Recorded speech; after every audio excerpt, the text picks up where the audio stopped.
Hello everybody, Danny Jenkins here, CEO of ThreatLocker. I wanted to talk to you today about antivirus versus ransomware, which is a topic that comes up far too often today. Going back to 2003, I was working at a large multinational organization. They had multiple sites across the world, and I worked in the corporate headquarters. One day we started receiving emails. We got complaints from the help desk that they were receiving zip files with executables inside them. And back in 2003, an executable inside a zip file was innovative malware. So we sent an email to the entire company asking them not to open any attachments that they were unsure of or had any doubt about. A couple of hours later, we received a call from the front desk, and the lady said there was a problem with the website, but she couldn't open the attachment to look at the problem. So we rushed down to the front desk, expecting the worst. And by the time we got down there, the lady on the front desk, she was bawling her eyes out in tears, and her computer had essentially dick pics on the screen. She had offers for Viagra and penis enlargement and everything else that popped up. And she'd opened these, and she was so upset by having to look at this content, it actually made her physically upset. Now, I wish today the biggest impact of a user opening something they shouldn't do was somebody being upset over inappropriate content. Fast forward to 2014, and I was asked to consult on a recovery for a ransomware attack for an insurance company in Australia. This company had essentially opened an email attachment. The email attachment had gone onto the network, encrypted their entire network shares, backups, Exchange server databases, SQL databases, and everything. And everything was encrypted. And they'd paid the $22,000 ransom, which is pretty cheap by today's standard. And the attacker didn't give them the decryption keys, or they gave them the decryption keys and they just didn't work. So they asked me to come in and help with the recovery. And it was a bad project. And about a week into the recovery, the CEO, the owner essentially of the company, called me, and he was teary and upset, and his voice was shaking, and he asked me, are we going to recover from this? Are we done? I mean, he thought his business had gone. And this kind of got me thinking, how have we gone from, in 2003, somebody being upset over inappropriate content, to in 2014, where a CEO, a fully grown 60-year-old man, is crying because somebody opened an email attachment in the company. Fast forward to 2017, we see ambulances turned away from doors of hospitals. Banks, government agencies shut down over the WannaCry virus. 2019, it's even worse. The attacks are getting more severe. The demands are getting higher. We all heard about the Garmin attack recently, $10 million ransom. So you just think of this, a company like Garmin has got to have a pretty decent sized IT department. They've got a lot of focus on IT. They're a technology company. And somebody was able to open an email attachment or open something which allowed an attacker into their business, and to take their business to the point where they had to write the only way to get their data back is to write a $10 million check on the hope that the attacker will give their data back.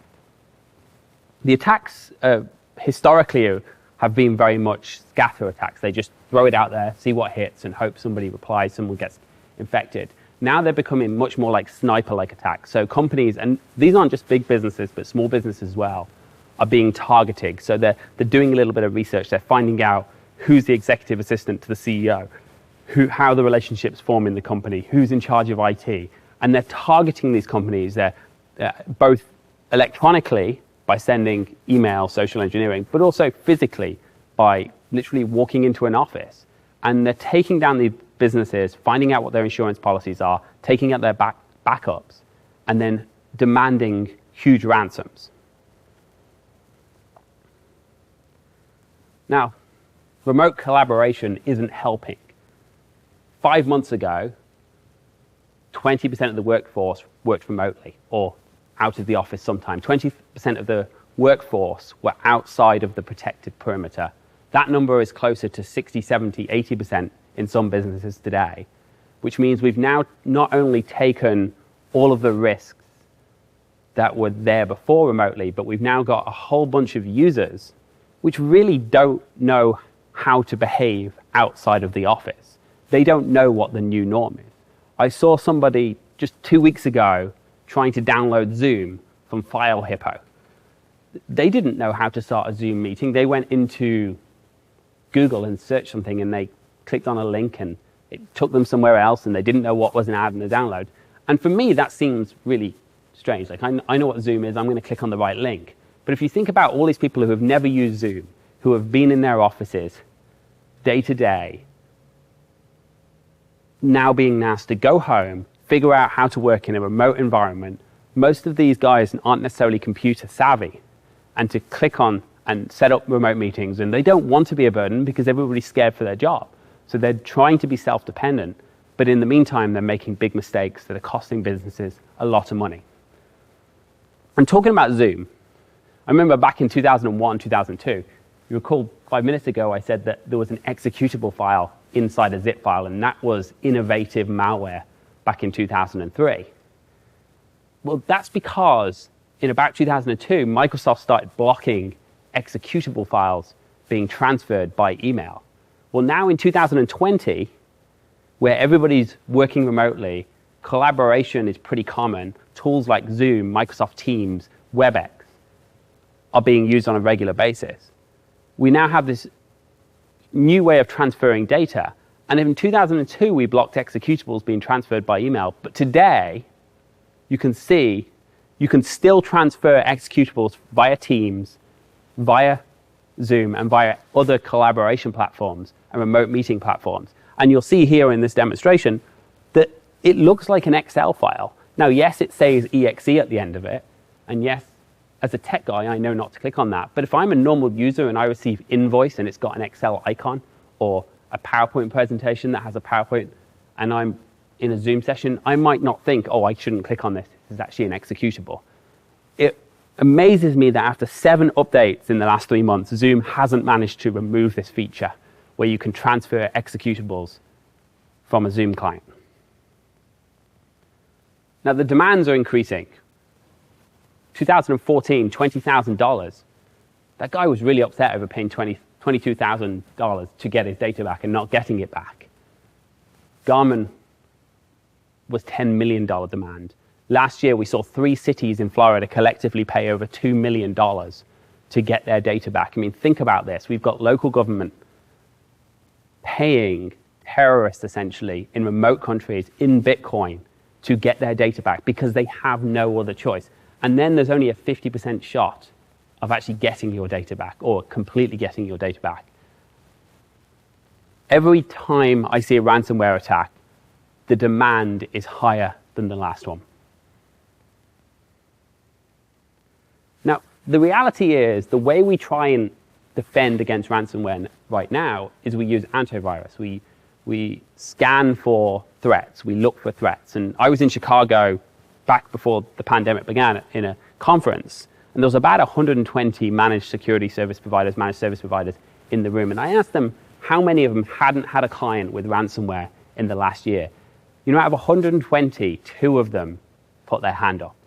That's how serious the problem is. Now, I also asked how many of them were running antivirus, and surprise, surprise, everybody in that room was running antivirus. The way that antivirus works, or next-gen antivirus, or artificial intelligence antivirus, or EDR, essentially it looks for threats. It chases a threat. So when we see something malicious, when we see a malicious pattern, we build a rule around that, or we build a definition around that, and we produce that definition. So next time it's seen, it gets detected.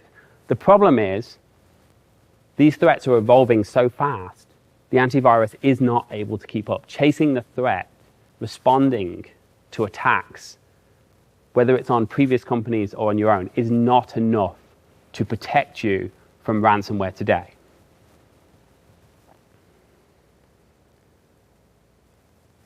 An example of this is not just ransomware, but if you take something like Dropbox, the behavior of Dropbox is to take your files and replicate them to the internet, as is Google Drive and other software collaboration tools. And that's fine. If you want to use those tools and you have a legitimate business reason to use those tools, you've made a decision to install those tools on your computer. And if you think how an antivirus will detect bad behavior, how can it say, oh, replicating your files to the internet is bad behavior? Because that's normal behavior of multiple legitimate pieces of software. So we see quite often is you take a signed application that replicates your files to the internet, and it will not get detected by most antiviruses. And I'm going to demonstrate something around that today as well. Again, remote support versus remote hacking. We're seeing this a lot now. More so, I mean, we've seen this a lot in the last 2 years, in the last 3 months even more. If you think about it, you've got 800 employees at home, 2,000, 100, it doesn't matter. And they receive an email from the IT department, from a spoofed address or from an address that looks similar. And the email says, can you click on this TeamViewer link so I can fix your Zoom issues or update your client or do something? Well, you get it from the IT department, so you don't think much of it. So you click on the email, you click on the link, and now a TeamViewer session is open on your computer. Again, this is not malware, but an attacker has now got onto your computer. I was talking to a managed IT provider, and one of their clients called them up one day, really, really mad. Why are you looking at my saved passwords? I'm not looking at your saved passwords. What are you talking about? You're on my machine, and you're looking at my saved passwords. This guy's out in Starbucks, or I'm not on your machine, I'm sitting in Starbucks. And the user had received this email from the IT provider saying, can you click on this link? The user had clicked on it, and the attacker was looking in the password history at the saved passwords for the banking and various things like that. And if the user had stepped away from their computer, they would have got those details. Well, they did get them, but they were able to change them. And the user didn't comprehend. They would rather yell at the IT person than comprehend, I've just been duped into clicking on something I shouldn't click on. A smarter approach, or at least an additional approach, to control and stop ransomware is not to chase the threat, it's not to look for bad things, but rather decide what you need in your environment and then block it. So if your environment calls for Dropbox, you allow Dropbox. If it doesn't, you don't allow it. Then you don't have to worry about it being used against you. If your environment calls for TeamViewer, or you allow TeamViewer, but if it doesn't, which most environments don't, you don't allow it. That way, if the user clicks on that link to install TeamViewer to remote control to their machine, it's going to get blocked. The same applies with ransomware. I mean, ransomware essentially is just software. It's not something special. In some cases, it's not even software. It's the weaponization of your own software against you. So if the antivirus doesn't detect the ransomware, it's going to run. But if you deny by default, if you block everything that you haven't trusted, then the ransomware can't run without the IT department or the security department's consent. You don't have to worry about, is my antivirus going to keep up with me? Now, it's worth noting, every time you run an application on your computer, every time you execute a program, that application has access to everything you have access to. It doesn't matter if you're a local admin or not. If you run Angry Birds, if they decided, could get angry one day and copy your files from your network shares or encrypt those files. Or if it gets compromised, can do the same thing. When you open Office, Office can see everything you can see, or QuickBooks. So again, the best way to deal with this is, first of all, stop things you don't want in your business running in your environment, but to also control what applications can do once they're running. The tools we use on a day-to-day basis are also commonly being used as weaponized against us. And sometimes we hear this called fileless malware, sometimes we hear it being called live off the land. Sometimes we hear it being called, oh crap, I've just lost all my data because PowerShell encrypted my files. And we see this most commonly with applications like PowerShell, like RegSVR, like RunDLL. And some of these applications are built into the Windows operating system, and they're not viruses, they're not malware, but they're not, so they are allowed to run. And it's very hard to control them. You may be able to block PowerShell in certain circumstances, but it's hard as a blanket statement. You can't block things like RegSVR or RunDLL. They're used by so many applications. Blocking them is very difficult. And we see them being used against us all the time. For example, RegSVR can run a payload directly from a GitHub repository in memory, which makes it very hard to detect by an antivirus. It's running it in memory, it connects directly to the internet, downloads that payload, encrypts your files. There's no sign, there's no evidence of anything happening. There's just the consequence of it. The antivirus can look if it's done something bad and try and shut it down once it's done something bad, but essentially it's too late at that point. PowerShell, I spoke to a law firm a few months ago. Someone had gone in, turned on PowerShell, used a PowerShell command to turn on BitLocker on their network, encrypted all their file servers. Again, not malware, used Microsoft's built-in tools, turned on BitLocker, and sent them an email saying, if you want the key to decrypt your software, then we'll send it to you. So how can we protect against these applications? But before I do that, before I go into how, I just want to show you one example of this. This is very commonly used in businesses. This attack vector is very commonly used in businesses that have a front-end presence. Car dealers are a perfect example, medical offices. And here what I have is something called a Rubber Ducky. Now in this case, it looks like a USB drive. They can be embedded inside phone charging cables or free USB devices that you pick up, or even cheap Chinese USB drives that you buy. Essentially what it does is when I plug this into my computer, it's going to type at 1,000 words a minute to execute a PowerShell command, to go out to the internet, to download a command, run a script on my machine, and it's going to upload all of my data from my computer to a Google Cloud repository on the internet. Now, it could run ransomware, it could encrypt my files, it could turn on BitLocker. But in this case, it's going to do that. Now, I'm going to run this on this machine, and I have a high-end EDR on this computer in probably one of the most aggressive settings I can have it in. And when I plug this in, we're just going to see what happens here. So we'll see here when I plug this in. What it's doing is you can actually see, and I've chosen to let you see this. When I put the Trojan or the bug on here, if you like, I essentially said, I'm going to show it on the screen just so you can see it. You can see it typed a bunch of keys. In the background now, as you see here, if I give it a few moments, they should appear up on this Google Cloud. Now, I didn't have to click anything. So if you think if I walk into your car dealership or your medical office and I see a USB port at the back of the computer in front of me, I can just plug this in. And essentially now I'm on your network. You can see here, all of these files have now been uploaded to Google Cloud. I can see all this data, I can copy all this data. I can also download and run payloads, which allows me to get back on the network later on. You'll also see here,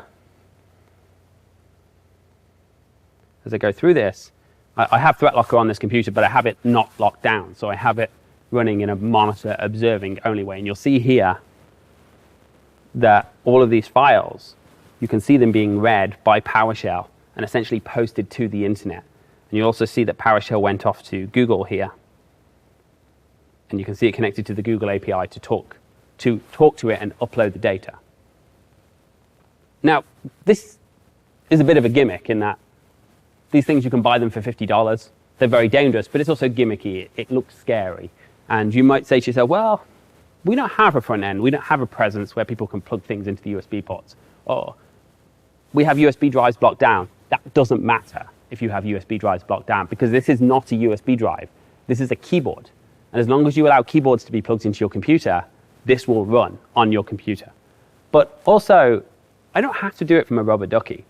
3 months ago, there was a vulnerability in Zoom that allowed me to send you a command that would open PowerShell directly from Zoom.